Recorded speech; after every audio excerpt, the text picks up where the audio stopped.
Back episode 2 of the series home made general supply സീരീസിന്റെ ഫസ്റ്റത്തെ വീഡിയോയിൽ ഒരു കുട്ടി കമന്റ് ഇട്ടായിരുന്നു ഹോം മെയ്ഡ് ആയിട്ട് സ്റ്റാമ്പ്സ് ഉണ്ടാക്കുക ചോദിച്ചിട്ട്. അപ്പോൾ നമുക്കിന്ന് സ്റ്റാമ്പ്സ് ഉണ്ടാക്കാൻ വേണ്ടിയിട്ട് പ്ലെയിൻ പേപ്പേഴ്സ് എടുക്കുക. ഇനി A4 ആയാലും നോർമൽ പേപ്പർ ആയാലും കുഴപ്പമില്ല.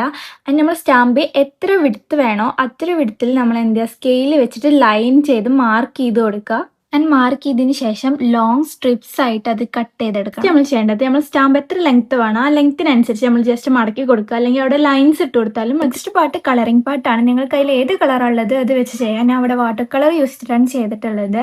ആൻഡ് നമ്മൾ ചെറിയ ചെറിയ പാറ്റേൺസ് വരച്ചു കൊടുക്കുക, കുറച്ച് ക്യൂട്ടായിട്ടുള്ള പാറ്റേൺസ് വരച്ചെടുക്കുക. അതാണ് നെക്സ്റ്റ് പാർട്ടായിട്ട് വരുന്നത്. രണ്ട് തീമിലാണ് ചെയ്തിട്ടുള്ളത്. ഒന്ന് ക്യൂട്ട് കവായി ആയിട്ടുള്ള തീമിലും ആൻഡ് ഒന്നൊരു വിൻറ്റേജ് തീമിലാണ് ചെയ്തിട്ടുള്ളത്. നെക്സ്റ്റ് പാർട്ട് കുറച്ച് കെയർഫുള്ളായി ചെയ്യുക. ഇത് മടക്കിയതിന് ശേഷം നമ്മൾ എന്ത് ചെയ്യുക, അതിന്റെ കോർണേഴ്സ് കട്ട് ചെയ്ത് കൊടുക്കുക. കോർണേഴ്സ് കട്ട് ചെയ്യുന്ന സമയത്ത് കുറച്ച് ഗ്യാപ്പ് വിട്ടതിന് ശേഷം കട്ട് ചെയ്യുക. എന്നാലേ ഇതിങ്ങനെ അറ്റാച്ച്ഡ് ആയിട്ട് നമുക്ക് കിട്ടുമല്ലോ. ആൻഡ് ഇതാണ് ഇതിന്റെ ഫൈനൽ റിസൾട്ട് വരുന്നത്. ഇഷ്ടമായി കഴിഞ്ഞാൽ ലൈക്ക് ചെയ്യാനും സബ്സ്ക്രൈബ് ചെയ്യാനും കമന്റ് ചെയ്യാനും മറക്കരുത്. ആൻഡ് നെക്സ്റ്റ് ഏത് വീഡിയോ ചെയ്യണമെന്ന് നിങ്ങൾ കമന്റ്